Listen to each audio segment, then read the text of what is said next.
Hello, folks, and welcome back to Platform Enterprise, a podcast for people who are pissed off with capitalism. I'm your host, Rachel Donald. I'm an investigative journalist and a writer. You can find some of my work over at platformenterprise.com, where, most importantly, you can sign up to get these podcast episodes delivered straight to your inbox every week. On this week's show is Bruno from Croatia.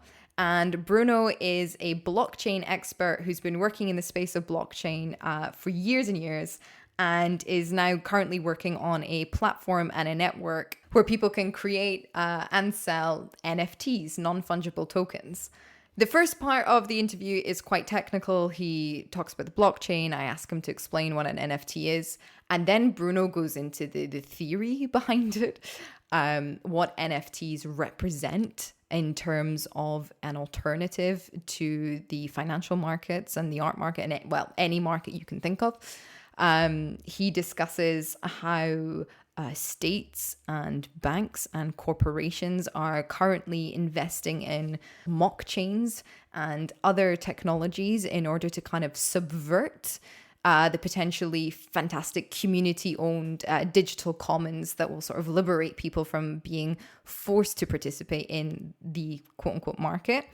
And then he talks about the kind of, literally gives names as to states that are attacking decentralized projects and trying to undermine them because they're so fearful of what the community, the global community, could do with this kind of technology. So I really urge you to listen to this one. It has left me with a lot to think about. It has left me with a clearer idea of where we might be in 5 years' time, technology-wise and market-wise. And it is certainly depicted, you know, the people working to save Web 3.0, and Web 2.0 is like Facebook and essentially the internet that we know today. People working to preemptively save Web 3.0 from privatization and from monopolization. They are the unsung heroes of our society right now, folks. So I'm really thrilled to have one on the show today. I'm really thrilled to present him to you, and I hope you get a lot out of it. So yeah, here's Bruno. Enjoy the show. I tried to obviously get a grip of everything that you're doing. And it's really cool that you were recommended by a listener, actually, of the podcast. I think that's the first time that's happened. So that's wicked. No. But it does mean that I haven't tracked you down. So I am going to need some background in everything that you do and why you do it, essentially. And then we'll go from there. Sure. Yeah, I'm Bruno. I'm a blockchain veteran, and I've been in the industry for 6-7 years now.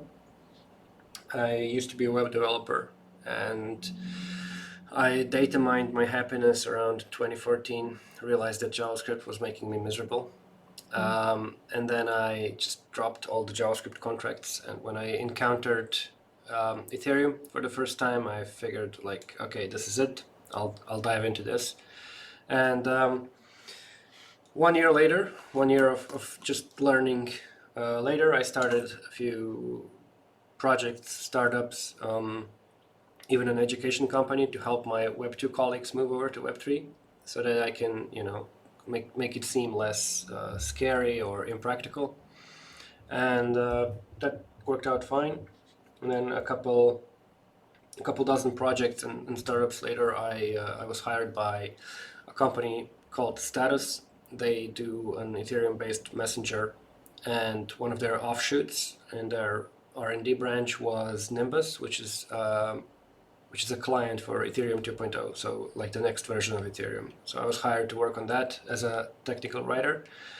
And then after that, I was picked up by the Web3 Foundation in Zug to be essentially the same thing for the Polkadot and Kusama blockchains. I was to become their technical education person. And technical education is a fancy way of saying you copy-paste knowledge from one person's head to another person's head. Only you're a filter in between where you adapt the content to the target audience. And that's basically it. And then I started this. So I saw that NFT madness was ramping up again at the end of last year, like somewhere in August. And by then I had been a very active community member of the Kusama blockchain. And the Kusama blockchain is like this canary network for the Polkadot chain, where everything happens. Yeah. What's a canary network? A canary network is like, it's not a test net, it's a value-bearing experimentation network. So it's a network where features come first and where things move faster. And some of the features that mature there and turn out to be really stable and useful will then go on to the like master network, which in this case is Polkadot. So it started like this value-bearing experimentation network, and it has to be value-bearing. It can't be just a testnet with worthless tokens, because then attackers have no incentive to attack it. Oh, okay. And so it started out like this, but then it kind of evolved in its own direction and became a sovereign chain that shares most of the code base with Polkadot, but is more I'd say artsy and decentralized in spirit. And it has this kind of cypherpunk vibe that if you were around in the early phase of the internet with Usenet groups and whatnot, it's a little bit reminiscent of that. So I was a big fan of that network at the time in August last year, and I noticed that the NFT craze was ramping up, and this was a kind of like an artsy chain. So I figured, let's see if there's demand for NFTs on that chain. But this chain didn't have any ability to be customizable or programmable. So no smart contracts, nothing that you would expect on other chains. And this is for one simple reason, is that Kusama is a blockchain that's meant to connect other blockchains. So it's purposefully made lightweight, without all of this baggage. But at the time, there were no other blockchains connected to it. And so you had no way to actually build on connected chains for Kusama. So what I did was I took the approach from Bitcoin back in the day, where they used a clever method of graffitiing the chain to basically put some custom messages onto the blockchain. So you can imagine it like I always use this example, like you walk through town and you see a graffiti of a red turtle on the side of a building. And if you're like a civilian, then you would think that's a cute turtle and move along. But if you were a member of a gang called Blue Turtles, you would turn away and go home. And this is because as a gang member of that neighborhood, you have a hidden language with other gangs in the hood that basically lets you know what's going to happen if you venture into another gang's area. And all of the gangs share this language, and this is how they divide territory. And so what we do with the Kusama blockchain is exactly the same. We graffiti the chain, we graffiti the blocks with custom messages, and I wrote a set of specifications or rules for how to interpret these messages, so this coded language. And so by following these instructions, you can actually see NFTs where there are no NFTs. So in essence, I created the kind of emulation or illusion of NFTs on a chain that didn't want them. Wow. Through this hack. This has some downsides, but it's a fun experiment, and it's exactly what Kusama was made for. So edgy experiments that really push the envelope and, see what's possible. And fast forward a year later, we have one of the most popular NFT protocols and marketplaces in the world running now, which is home at the same time to the most advanced NFT protocol out there. Because our NFTs go way, way beyond just simple, expensive JPEGs. They don't emphasize, collecting images that then gather digital dust for years. But instead, these NFTs are designed to evolve, to be forward compatible with projects that they're not even aware of yet. So if somebody down the line makes a completely unrelated project, your old NFT can become compatible with it. These NFTs can have multiple resources at the same time. So you can have an ebook that's an NFT that has an audio file inside of it and a PDF file inside of it and like an image inside of it at the same time. And then if you load it into Audible, it'll just play it. If you load it into Kindle, you can just read it. And if you load it into a marketplace that doesn't support that stuff, like OpenSea, then you'll see the image, like the cover file. But if you trade it, everything goes with it. So that's basically it. Let's break down NFTs for anyone who might not know. Well, probably has heard the acronym but doesn't understand them. Sure. Me being one of them. I mean, I have Googled this. I have spent hours. What is an NFT? And like even how you're speaking about them now, you're speaking about them as if they're beings. You know, like they can evolve. You can then take them here and they'll learn how to work over here. Like, what is a non-fungible token? Yeah. Okay. So maybe I dove in a little bit too advanced at the start. Maybe we should have started a bit lighter. So let's start at the basics. An NFT is any bit of information stored in a global decentralized database that also can belong to someone. That's it. So it's any digital information that you can own. So is that how is it different from a piece of cryptocurrency then? Because a piece of cryptocurrency is fungible. That's the NF versus F thing. Okay. So fungible means that if you have one Bitcoin, that Bitcoin will in theory be identical to another Bitcoin. Right. In practice, this is not so, and fungibility is actually a spectrum.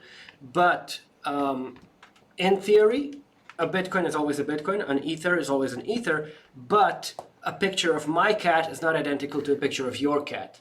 Right. And so these tokens are not fungible, they're not interchangeable, and this is why each of them is, in theory, unique and has value in that uniqueness. Okay. And why would somebody choose to transfer, sell, give an NFT in its form over just sending the audiobook and the Kindle version and the PDF? Right. So this is all about removing intermediaries. With platforms that are out there right now, you have this huge rent-seeking problem where, you have to leave upwards of 30% of your profits with an app store if you want to publish an app. You have to, I don't know how much Audible charges, but I bet it's not trivial for ebooks and audiobooks. So at its core, NFTs are about empowering the source of the material. So if you're the artist or the author of the book or somebody who is the source of that material, you now have the opportunity to actually earn for your work, get 100% of the funds to yourself. And we have a ton of artists on our platform and on other platforms as well who are now making a living selling NFTs because they can finally earn what they're worth in terms of their talent, and they're no longer geo-fenced into their environment where they can only sell to locals or tourists and only if they're lucky. So now you have global reach with your digital output, and in some cases physical output as well, because some people will bind a physical product to an NFT, so that if you buy, for example, an MP3 of a song, that artist will ship you the vinyl record separately. And so now you basically, you can imagine NFTs as the technical ability to access a global Craigslist. So with NFTs, you can now sell anything to anyone, anywhere in the world, without a single global superpower, military superpower, hacker, or anyone else being able to tell you no. And that's the empowering part. So there's no regulator, there's no taxman, there's no anybody who can take things away from you. It's just you and your customers, you and your audience. And you can reach them anywhere in the world. So who funds your part of the project then? Because you have to maintain this network and this platform, right? Yeah. So where'd you get the money to do that? We had a fundraise in April and May, where we were selling a limited collection of NFTs. So we were also funded through NFTs. We published some NFTs, people bought them. We continued to build on top of these NFTs and give people periodic perks and expand their involvement in our universe. But we use this as seed capital. And for running costs and onward, we take a commission from the trading fees on the marketplace, though it's all open. It's an open protocol. And this commission is not enshrined in the protocol itself, which means that somebody who's technically minded can build an alternative marketplace that uses our protocol, so you can sell these NFTs through your own thing or your own app or your own website or whatever, and avoid the commission altogether. So the commission is slapped onto the user interface that people are using to trade these NFTs, and the user interface is run by us. We built it, but as it's an open source protocol and people can build on top of it, many different variations can exist and do exist, and you can actually completely bypass any such fees. And in effect, this is good because it prevents stagnation in the ecosystem. Because if we're outdone by a UI that also has commission, and then we start losing commission because of it, or if we're outdone by a UI that just does UX way better than us, then we are directly incentivized to build such a good experience for people that they will prefer paying the commission through us rather than use the free alternative. And so everybody wins in any case. And is the commission on every transaction? It is, yeah. And how much is it? We take 2%. Okay. Yeah, that's a lot less than Amazon or other marketplaces. So is it am I right to think of it as sort of a digital commons? Like you invite people to help provide the initial capital to set it up and to maintain it. And it's not an external fundraiser. It's not an external capitalist. It's the people that actually have an interest in using this and building their own Absolutely. mini markets with yeah, it. this is very much a community-owned initiative where everybody who kind of got in through these NFTs is actually a kind of a partial owner of that project. So the community is our VC. And in many ways, they can exit right away by selling their NFTs now. So we started out by selling digital pictures of eggs that people could send reactions and emotes to, and then these emotes would influence what kind of bird would hatch from these eggs. Oh, right. I think I read about that. That was you guys. That was us. Oh, okay, Yeah. cool. And so then if you send like 10,000 tennis rackets to your bird, there's a good chance that it's going to be born with a tennis racket in its hand or something. And so now people hatched their birds, they got the birds, and they got these items that the birds are holding. And many of them have already exited from their investment by either selling the bird or selling its items or selling both. And they got their investment back and then some, and they're out. But this means that somebody else is now in. And so with the community engagement around this and with building the entire ecosystem and the metaverse around all of this, what we're doing is we're asking for the community's help to build this, and they are asking for us to keep building on this. So we're all in this together. And it's a huge growing ecosystem that will only get bigger as we expand with partnerships and with games around it and whatever. Can you see how many users you have on the platform? And I don't know if users is the correct term. Not accurately, since there's no way to identify, identities. I don't know if 1,000 crypto addresses belong to one person or multiple people, because I don't see their IP, I don't see any metadata about them. I can't tell. We know that we are in at least a few thousand unique users, which, given zero marketing that we've done, is not bad, but we definitely want to increase by a few orders of magnitude. So working on that. What's fun is that we just launched, we just launched like 3 days ago, the ability to trade the birds and to sell those items and everything. And in those 3 days, we had over $300,000 in volume on the marketplace, just on the birds, not counting the other NFTs. So it's not bad. Wow. Okay, can I ask a perhaps stupid question? Why are people spending money on NFT birds? Is that because it helps grow the ecosystem? Among other things, there are different goals that each collector has.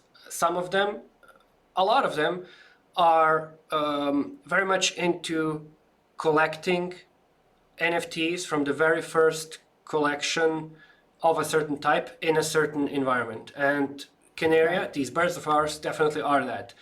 So they are the very first NFT project on the Kusama chain, and they are the very first NFTs in the world that can do this functionality that we've built. So this item mechanics and stuff like that.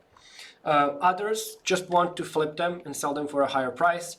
Others, again, are hoping for future airdrops, like new equipment being dropped on them and then earning money on that, or earning tokens through them, or even using these birds in one of the metaverses that we're going to build, like the games and stuff, so as avatars and so on. So there are a lot of goals that people have. All right.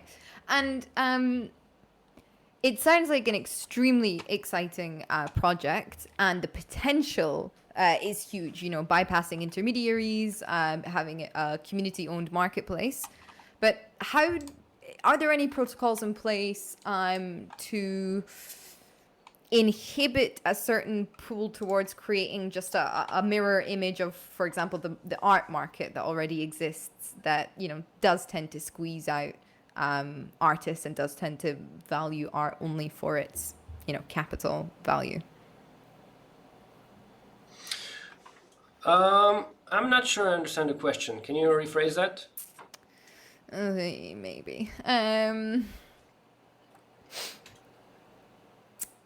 Are there any protocols in place, or are there any discussions in your team, even perhaps, about how to ensure that this project continues on the path of being community owned and community development and an alternative kind of market versus falling into the trap of mirroring the art market and how that currently functions? Got it.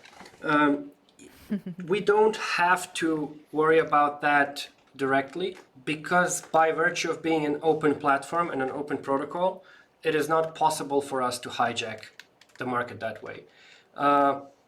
This is like, we are one of many NFT protocols out there. And for the use case that you described, like particularly just art, we are probably not the best. So we are the best for really advanced NFTs, and art is definitely not an advanced functionality NFT. It's just a reference to an image, which is doable on many different blockchains. All of them, most of them open. And so if one of them turns evil somehow, which technically isn't possible, because it's an open protocol and everybody can just develop an alternative UI on any of them at any time. So you can just, you know, like, if, let's say that, for example, tomorrow we decide to take 70% of every trade. What's going to happen is 2 days after that, somebody's going to have a new UI up that does the same thing we did so far, but has less of a commission. And this is possible because the protocol is open source, because there's documentation out there on how to build these alternatives, and any mediocre to competent developer will be able to whip something up in a few weeks. And so it is technically impossible for us to hijack a decentralized protocol. All right, okay. And so what NFTs are typically traded then, if art is quite a simple one? Art is the most traded one in general in all of NFT space, and particularly on Ethereum, where the vast majority of NFT traffic happens. The most traded NFTs right now are actually profile pictures. So this is where you'll see, this is where you'll see a picture of a cartoon ape fetch the price of around $200,000. What? That people will put on their Twitter profile. Are you not aware of this? No, I mean, I knew that the Jack whatever his face sold his first tweet as an NFT, but like, why? No. What is the logic? What? Yeah, so the logic is there's that's not the craziest part. The craziest part is that there are pictures of rocks, clip art pictures of rocks that are going for $600,000 now, that all look the same. It's very much a bubble that's overdue for a deflation at this point with these profile pictures. But, hang on, I have to stay on this. It's absolutely insane. Why? Like, why would somebody not just, I don't know, get a clip art make a clip art of a rock if that's what they wanted, or go to Google Images and download a picture of an ape. Like, It do is not it understand. is the same. It's belonging to a club. It's the same as why would you buy a $50,000 Rolex when a $12 Casio will do the same job just as well? People buy these things as extensions of their ego and as a signaling mechanism, and also as a permission slip to access a specific club of very exclusive memberships. Like, there are only 10,000 of these ape drawings out there, and so you can only access this club with 10,000 other people in the entire world, and it is not possible to make more. It is the same with CryptoPunks, which are by far probably the most famous NFT at this point. And they fetch like upwards of $1 million for a picture of a pixelated character. It is the same thing because you belong to an exclusive club of 20,000 people, and this is very much a real club where you have Discord servers and whatnot, where people actually will discuss crypto finance and stuff. It's a crazy world. Oh my god. Who are these people? Are they like crypto millionaires or like Silicon Valley engineers? Yeah, both. It's mainly like at this point when there's this crazy money going around. It's mainly people from the early days of Ethereum with funny money that they have left over from their gains. It's not gonna last forever. It's very exclusive, but yeah, that's basically the early adopters playing. Oh my god. Because then, I'm sorry, but then it sounds like NFTs are exactly a mirror of all of the markets that exist then. Because isn't that what, marketing or consumerism is about? It's about having, the best thing so you can show that you're, I don't know, for the people that would buy the Rolex over the everything else. Yep. Exactly. So these elite clubs of NFTs, they are this very elitist thing where people are competing for prestige by having the most expensive one. This is exactly a mirror image of that thing, and this is why we were disillusioned with this type of NFTs and developed our own protocol that goes beyond these digital collectibles. Oh, okay. So people aren't selling these on your platform. No. On our platform, we don't. I mean, people are selling images on our platform that they made. So there are paintings, digital paintings, and whatnot. I'm not saying that it's not going to happen, that somebody's going to develop a very popular project that goes to these levels of pricing. But we are mainly focused on providing the technology that goes a lot further than just plain images that are overpriced. Yeah. Overpriced. That is it's true, but it's also, such an understatement. It's hyper inflated. The fact that a pixelated rock even has a value worth anything, mental. Right? Okay. Wow. I did not expect that. So tell me then, let's get away from the elitist, funny money people, and into the nitty gritty of your platform again. What are you hoping that people will be able to trade then on your platform? It's not so much about the trade. Trade is just one function of it, and we enable trading just like we enable everything else. It's just a basic feature that people expect because they need to be able to swap this safely. Like, you don't want people trading OTC, meaning over the counter, where they are away from the platform, because that's error prone, risk prone. If the protocol takes care of the trading for them, then it's very safe, and we keep people safe that way. But the other stuff that we want to do is we want to fuel the technological layer on which other experiences are built, and we want these to be really creative things that people have not even attempted on other protocols because they couldn't. For example, our NFTs can own other NFTs. On other platforms, you can't do that. And so what happens with this is that you can imagine this as something, let's say, relatively simple, like an in-game character owning a backpack, and then that backpack owns a bunch of health potions or sandwiches. And so that's cool, right? So that's a game. Yeah. Everybody's familiar with that mechanic.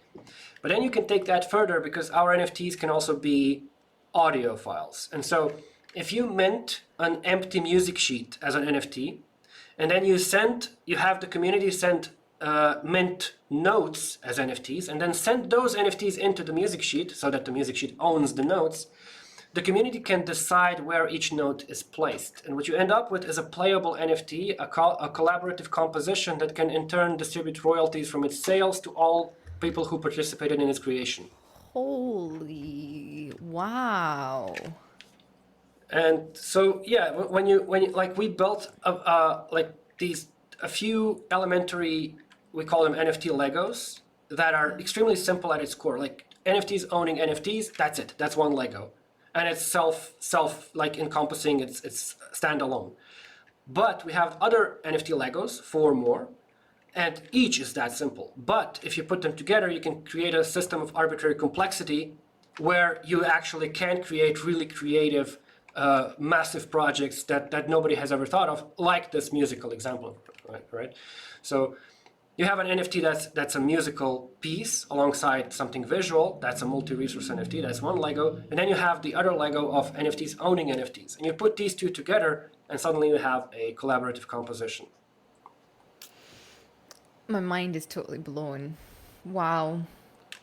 Although I'm so technologically illiterate, I'm imagining it like sitting down with a couple of mates and playing around on GarageBand together, but then that GarageBand piece being an infinitely complex code thing that can make royalties and send it. Okay, can you give me another example, actually? Yeah, sure. We are actually talking to some DJs and relatively popular artists that want to use our platform as a sort of decentralized Bandcamp. And so by doing this, you can engage with your audience directly without those fees, but you can also utilize the multi-resource aspect of our NFTs in that your one NFT can contain the actual track, reference the dub plate that you get physically shipped to you, and also maybe a vinyl record, and it can also, in the future, serve as your digital pass to a concert. So if you have that NFT on your mobile wallet, you just show it at the entrance, and it's unfalsifiable. You will be able to cryptographically verify that you are truly the owner of this, and this will just get you a VIP backstage pass then. Wow. Okay. Yeah. So that's one example in terms of the music. Like another example is there's this one that I've been bringing up also. Like if you have a metaverse, like a digital universe, like a game, and it's divided into subplots of land, like virtual real estate, right? Each plot can be an NFT. And let's say that I buy some land as NFTs, and then I go to our marketplace and I buy a billboard object as an NFT. And I can then send that billboard to my land. Now my land owns that billboard. Yeah. And so I'm gonna tell my land, hey land, show this billboard. And so the billboard appears in the metaverse. And so let's say that then a lot of people who are entering this game appear next to this billboard, and some corporations take notice and they say like, hey, this is getting a lot of foot traffic, we have to put our ad up there. But I don't want to deal with them. Instead, what I do is I split this billboard into fungible tokens, and that's another piece of Legos.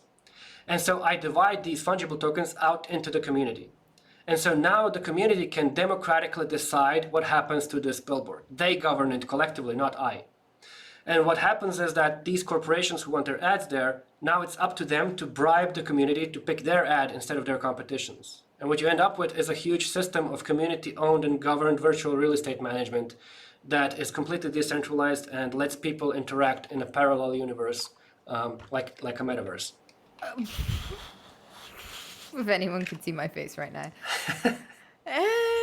Okay, there's a lot to unpack there. First of all, they're going to start marketing to us in games and things? Really? Oh, really? Yes. Oh, yes. This is already going on. If you look at any online game, you'll see actual billboards. Only those are sold by the publisher of the game for money that does not get into the community. Yeah. But this way, you can actually own... Like, think of it as an even simpler example. In 5 years, we're all going to have augmented reality lenses in our eyes. People who do not will be left behind as boomers and ignored by the society. And so... Hang on, wait. Is this actually going to happen, or is this like a hypothetical thing? No, this is definitely going to happen. Oh, bloody hell. Mm-hmm. And so you're walking around, you have your augmented eyes, life is good. And then you're walking around and there's a bunch of billboards alongside the road that really annoy you. And what your augmented eyes allow you to do is override those with white space so that you no longer see that ad for, I don't know, whatever, this shoe, that soda, or whatever else. But with NFTs, what you can do is you can tokenize the white space around you and you can rent it out to companies that actually want to pay you to see their ads. So like you would have the Brave browser today, which pays you to occasionally close a pop-up, you can now replace advertisements in your real life with advertisements that you care about and get paid for, or just white space to ignore them. Oh, this is so bad. I mean, listen. No. I'm so uncomfortable right now. My heart is racing. That sounds like a dystopic nightmare. Hold up. Okay. And I know this isn't about, your platform right now, but hold up. No, absolutely not. Because the thing is, I mean, imagine how that would work in the market that currently exists. Like, you would have to pay a premium in order to have that right, you would have to have the highest subscription in order to have the right to have white space, So then it's just going to create even more class divisions and differences in education and all. That's not helpful to people, But this is why we're in blockchain, where no corporation has dominion over this technology and where it's decentralized. And so if it's decentralized, there's nobody to make that decision for you. And you are in control of your media, your data, and what you're exposed to. And this is why we're in blockchain. So to remove these intermediaries who would charge you the highest subscription. Okay, I'm interested.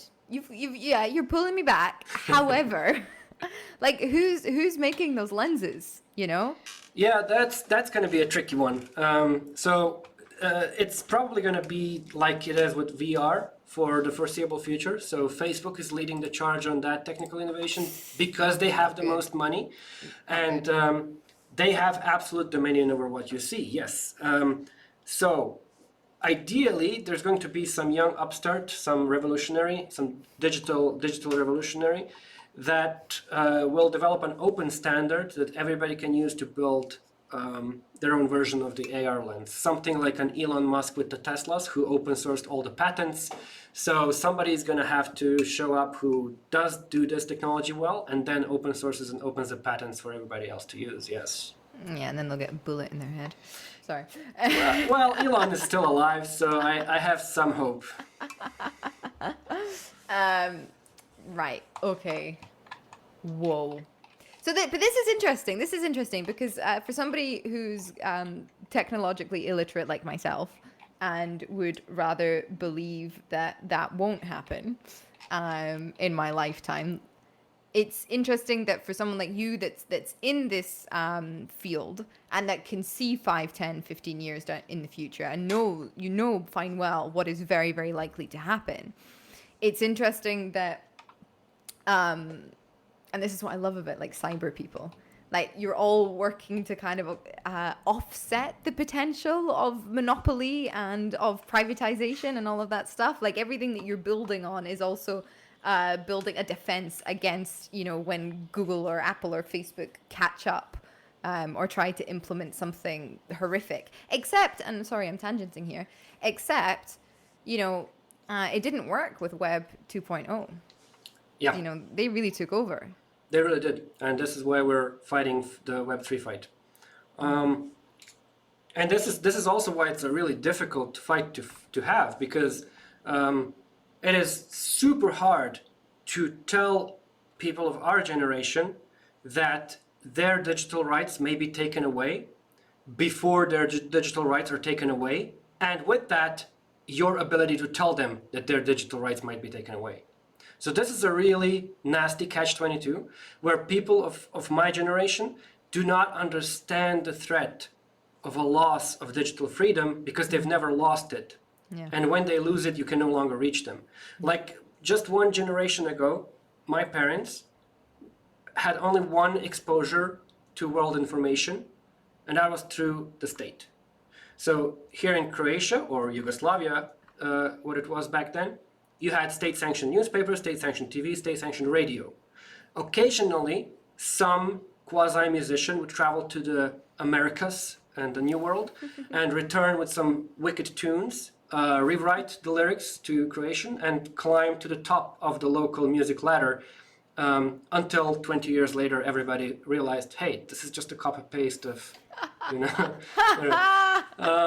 And so this was the only touch of West that we had back then. Right. Just so building a way. What is blockchain in all this? A blockchain, a decentralized blockchain. That's an important distinction to make. A decentralized blockchain allows you to send a message to anybody, anywhere in the world, at any time, and have a guarantee that they will receive it. That's all it does. Now, if that message contains a picture of a cat, or money, or just hello, or some content that the great Chinese firewall doesn't want you to see, doesn't matter. But it's a message, and that message will arrive at its destination and is cryptographically verifiable. This is what gives the system its power. But then, if you devolve this into blockchains that are centralized and running on a few servers, or if you just fail to convince people that this is not something to, consider a scam and write off, then what happens is you get a consistently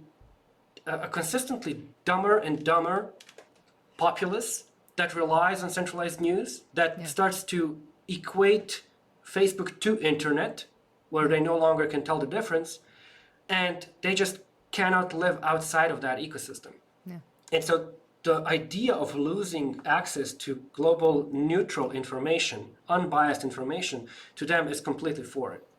So this is why we're doing this, basically. And this is why, a few of us, who started early enough, are fine, are comfortable enough now to not have to worry about ourselves, and this is why we're doing this crazy stuff. Now, it might occasionally devolve into expensive images of monkeys, but by and large, even that serves to upgrade the technology, upgrade the ecosystem, increase the technology for everybody's access. Like, for example, yesterday, a new NFT project launched, and in the craze to get their hands on these images, again, just images, the community pumped the cost of using the Ethereum network to something like a few $100s to send even a few cents. And obviously this is unusable, but this problem is very real and very noticeable now, to the point where truly creative solutions to these scaling problems are coming up. And because we were having fun with digital images of monkeys, we are getting better technology that will improve the entire ecosystem and have it become more accessible to everybody in the world. So it's all good. Yeah, no, I see what you're saying. It's establishing the flaws and then giving you time to work on it when it's not necessarily urgent, Yeah, exactly. Are you aware of any entities, let's go for a vague word, that are trying to undermine the decentralized blockchain community for fear of a genuine decentralized digital community-owned commons? Yes, of course. I'm on the board of a local organization here in Croatia called UBIC. It translates literally to Organization for Blockchain and Cryptocurrency. We focus on trying to educate civilians, banks, and government about not being afraid of blockchain. And through that, we get exposed to a lot of this fear, especially coming from the banks, where they are really scrambling to make people panic about blockchain and stay away from it. This is just a minor case, though. Like, all of Croatia has fewer citizens than a quarter of New York, so that's not really something that matters a lot in the global scale. But one of the fiercest anti-technological movements is actually coming from the US, where the resistance is so strong that I don't think the US has ever exercised its illusion of being the world police more than they have with crypto. No, really. It's like they're kind of acting like every crypto project has a ton of oil, or something. They like to invade really, really frequently. They like to issue warnings. They like to issue takedown notices. They like to fine projects. Nobody's been in jail yet, but they do like the smell of money. Where if they smell something that they could kind of under some rules classify as a security according to their idea of it, wherever in the world it happened, they will come for the organizers and take like something like 10% of the entire raise. They'll let the project alone. They'll leave the project alone so they can milk them later. But they will take 10% of the initial raise very happily. And so this is why, for example, in crypto, whenever you're doing something with money, you have to try really, really hard to exclude Americans. Do IP blocks, do KYC that will just ban them. Just keep Americans away. Because if they smell even one American got access to it, they're coming for you. Oh, wow. Yeah, but there's also banks are against this, and so this is why you will hear a lot of these efforts being put forward from the European Union or the US government and so on to research blockchain and similar solutions. But what they're actually researching is what we call mock chains, where you actually you take the technology behind the blockchain, but then you run it on a few servers in the government's basement, where it's not a decentralized ledger at all. It's just like, a fake blockchain that they can say they're using the blockchain, but it's still all under their control. And there's a lot of these attempts being tried out, where these like closed nature blockchains are being experimented on. But yeah, a lot of anti-blockchain sentiment coming from big entities. That's interesting because people tend to think of the West as like the harbinger of freedom. You're only like everybody's free there. Only some are more free than others, and this freedom is diminishing rapidly. Yeah, we're freedom fluid. Exactly. Okay, but that's interesting because I think so many people, when they would imagine, I don't know, the superpower that's quite anti-web or anti-digital freedom, China would be the first country that would come to mind. China is very, in this case, China is not trying to overreach. So China is policing its own, corner of the world. And they do it relatively well. But they're not trying to, ruin everybody else's day. America is. And China has this, there's specific rules with China that you have to follow and you're good, you're fine. So like if you go to China with a blockchain project and you don't try to sell or even mention a token, they're good with it. So they're good with the tech, they like the tech, they're experimenting with the tech, they're building on different things. Nothing really truly decentralized, so they want to stop it at the Chinese firewall. But they're playing with it, they're allowing it as long as you don't try to sell a token. They really do not like tokens, they really do not like speculation in securities in general. And so they want their people to stay away from that for whatever reason. And if you follow those rules, you're good. And in the US, you're never good. You cannot run a good crypto business in the US without like a few rooms of lobbying lawyers and whatever else. US is really draconian here, and it's like unprecedentedly so. Just the biggest crypto company in the world is Coinbase, and they launched their IPO last year, I think, and to a huge valuation, and it was all greenlit by the SEC and so on. And in DeFi and this decentralized finance movement in the blockchain that we have, it is very common to be able to earn interest on your capital because people will borrow money from you on the blockchain so that it's secure, you can't lose it, they can't run off with it. And then they will use it for whatever else, but they will also pay you interest for it. And so there's these protocols that work together and that allow you to earn some really nice interest compared to negative rates today in the real world. On the blockchain, you can earn 30% per year safely. Wow. And so Coinbase wanted to offer its users 4% per year, a conservative 4% per year, very, very safe. And yet the SEC not only rejected this, they said that they would sue them if they tried to pull this through. Without giving any reason or justification or explanation or even tips on how to avoid trouble.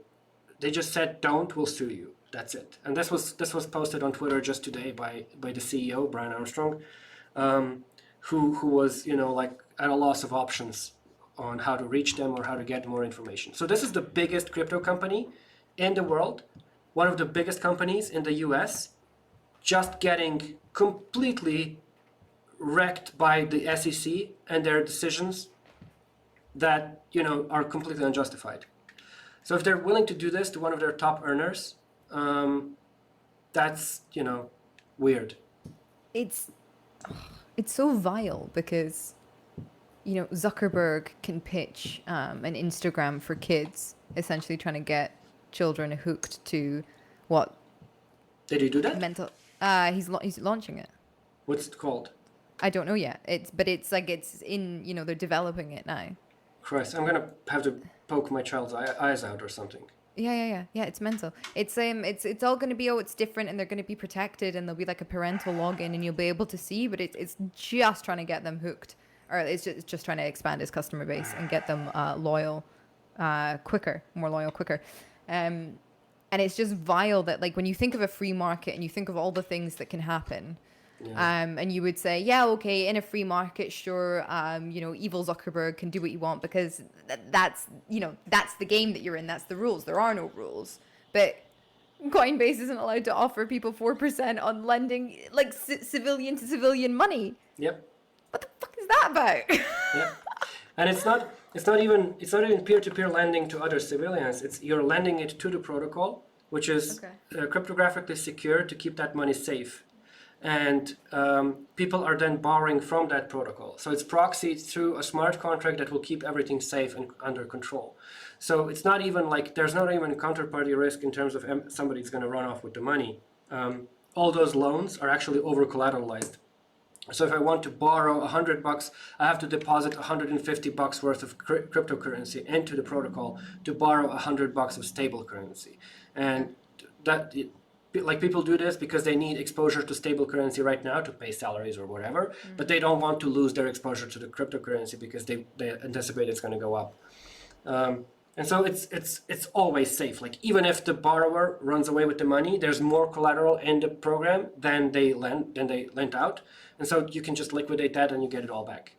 But no, not even this is allowed, and it just makes no sense, right? And exactly, like, this is monstrous. Like, Instagram for kids is a monstrous idea that should be banned at its roots. It should be banned right now, but nope.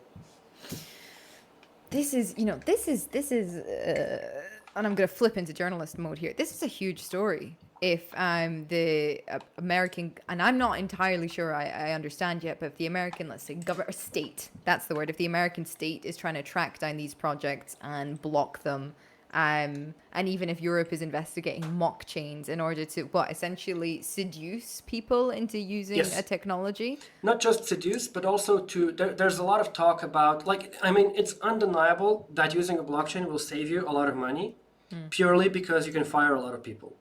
So everybody who's sitting behind a counter and whose job it is to, smash a stamp on your paper once a day and play solitaire the rest of the day, all those people are gone. Most tax people are gone because all financial records on the blockchain are public and you can easily track transactions automatically with software.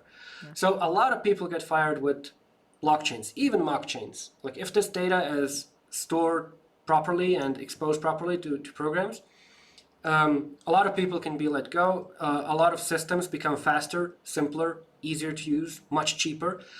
International wire transfers are no longer wire transfers that have to last for 6 to 7 days before they arrive because somebody's physically carrying bags of money from one bank to the other.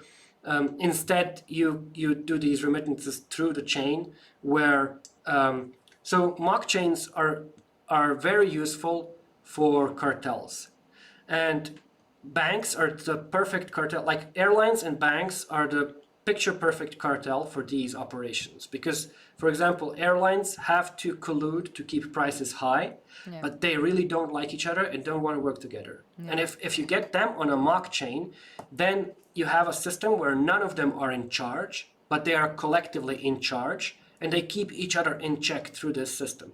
But they also share data among each other. And so with this, you allow them to abuse the end user indefinitely while keeping each other in check and working together even though they don't trust each other. So this is technology that's ideal for them, and it's just a matter of time before they transition to it. For governments and for banks especially, this is also true.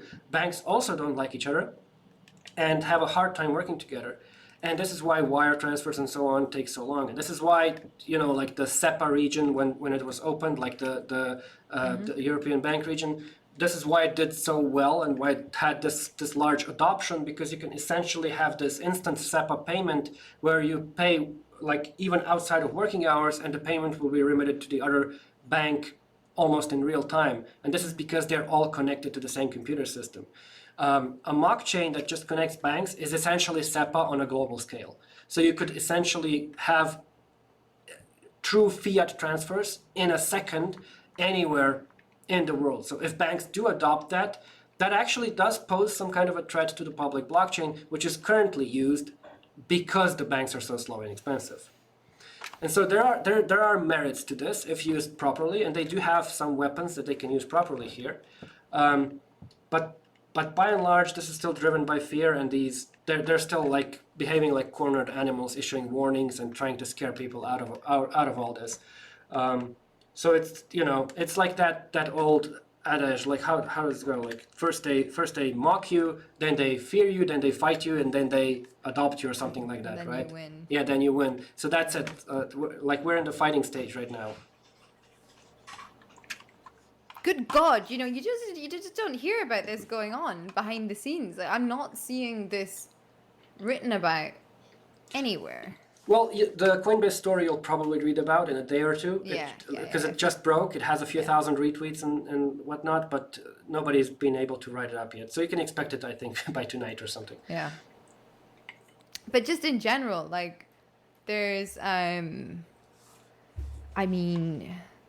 The Economist is a publication that's quite big on tracking crypto and trying to guess which government will do what and blah, blah, blah, blah, blah.